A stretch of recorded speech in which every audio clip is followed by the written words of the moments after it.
নমস্কার, আমি মঞ্জু ভট্টাচার্য। আমার গল্প পাঠ আসরে আপনাকে স্বাগত জানাচ্ছি।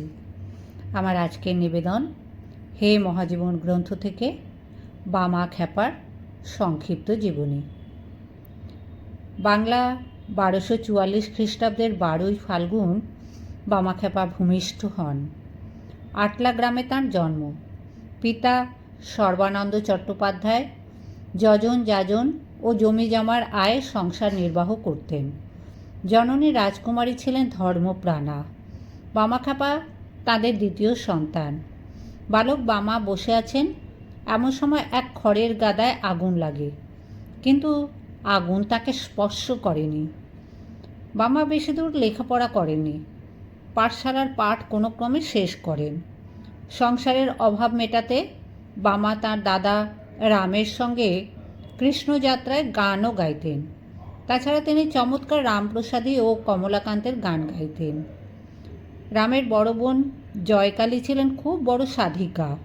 কালীর নাম জপ করতে করতে তাঁর মৃত্যু হয়। দিদির সম্পর্কে বলতে গিয়ে বামা খ্যাপা মন্তব্য করেছিলেন, আমার দিদি ছিলেন এক বড় সাধিকা, তার মৃত্যু এক আশ্চর্য ঘটনা। 18 বছর বয়সে বামা পিতৃহারা হন।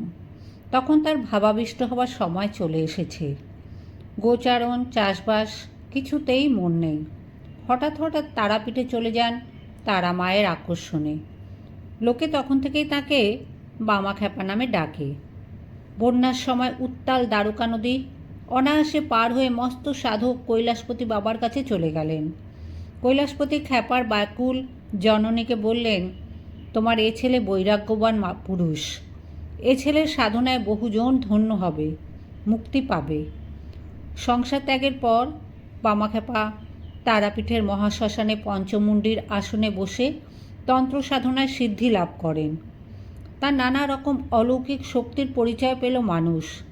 মা তারার বড় আদরের সন্তান হলেন বামা খ্যাপা, যিনি প্রায় বলতেন, তারা বা আমার বড় আশ্চর্য ভৈরবী। কুলকুণ্ডলিতে বসে বামা আকণ্ঠ কারণ সুধা পান করে যা বলতেন সেটাই হতো অনিবার্য সত্য। কেবল গালাগালি দিয়ে তিনি কত লোকের দুরারোগ্য ব্যাধি সারিয়েছেন।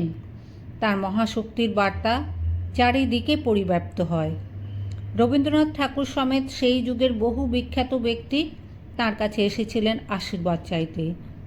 খ্যাপার বাইরের রূপটি ছিল খুব কঠোর, কিন্তু অন্তর ছিল কুসুমের মতন কোমল। হাজার হাজার নরনারী তাঁর খোঁজে চলে আসতেন তারাপীঠে। স্বামী নিগমানন্দ কিছুদিন শ্মশানে বামা খ্যাপার সঙ্গে অবস্থান করে নিজেকে ধন্য করেন। যে পরিমাণ যোগ বিভূতির অধিকার হয়েছিলেন বামা খ্যাপা, মানুষের ইতিহাসে তা দুর্লভ। 1318 বঙ্গাব্দে শ্রাবণ মাসের এক বর্ষণ ঘন রাত্রে তার আমার নাম নিতে নিতে সাধক বামা খ্যাপা তার দেহটিকে পরিত্যাগ করে মহাশূন্যে লীন হয়ে যান।